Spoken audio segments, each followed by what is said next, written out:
Brazil के जंगल में रहने वाले इस आदमी का नाम तक किसी को मालूम नहीं है। दुनिया इस आदमी को मैन ऑफ द होल्स के नाम से जानती थी। वैसे तो यह माना जाता है कि इस आदिवासी से कभी किसी बाहरी आदमी की मुलाकात नहीं हुई, लेकिन पिछले 26 सालों में तो पक्के तौर पर यह आदिवासी किसी से नहीं मिला था। जब भी किसी ने उससे मिलने की कोशिश की तो उसने उन लोगों पर तीर बरसा दिए थे। साल 1996 में पहली बार ब्राजील सरकार को पता चला था कि जंगल में एक आदिवासी समुदाय का एक आदमी अभी भी जिंदा बचा था। साल 2018 में जंगल में एक फिल्म की शूटिंग हो रही थी और इत्तेफाक से इस आदिवासी की कुछ तस्वीरें कैमरे में कैद हो गई थीं। इसलिए कम से कम आज दुनिया यह देख सकती है कि वो दिखाई कैसा देता था।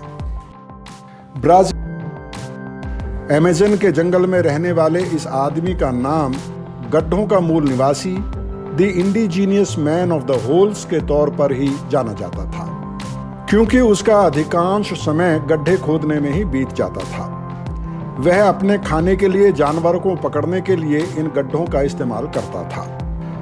दरअसल बाहरी दुनिया के लोगों ने दशकों तक उसके समुदाय पर हमले किए थे। इन हमलों में धीरे धीरे उसके पूरे समुदाय का सफाया हो गया, लेकिन इन हालातों में भी वह खुद को बचाने में कामयाब हुआ। इन हमलों के पीछे उन लोगों का लालच था जो दूर तक जंगल में अपने रेंच यानी कि ऐसे फार्म हाउस बनाना चाहते थे जिसमें जंगल का भी एक हिस्सा हो। आखिर क्यों वह किसी से भी नहीं मिलना चाहता था? इस सिलसिले में मूल निवासियों और आदिवासियों के लिए काम करने वाली संस्था सर्वाइवल इंटरनेशनल ने अपने बयान में कहा है, जिस निर्दयता से उसके परिवार, दोस्तों और पूरे समुदाय का खात्मा कर दिया गया, जिस तरह से उसकी जमीन पर लगातार हमला हुआ, उसके पास खुद को बचाने के लिए बाहरी संपर्क से दूर रहना ही एक रास्ता था। इस संगठन ने इस बयान में आगे कहा है, इस तरह से एक और आदिवासी समुदाय का अस्तित्व ही समाप्त हो गया है।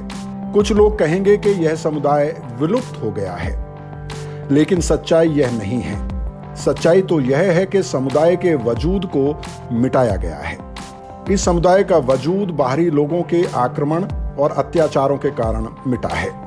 अमेज़न के घने जंगलों के बारे में यह माना जाता है कि कम से कम 30 आदिवासी समुदाय अभी भी वहां पर ऐसे हैं जिनके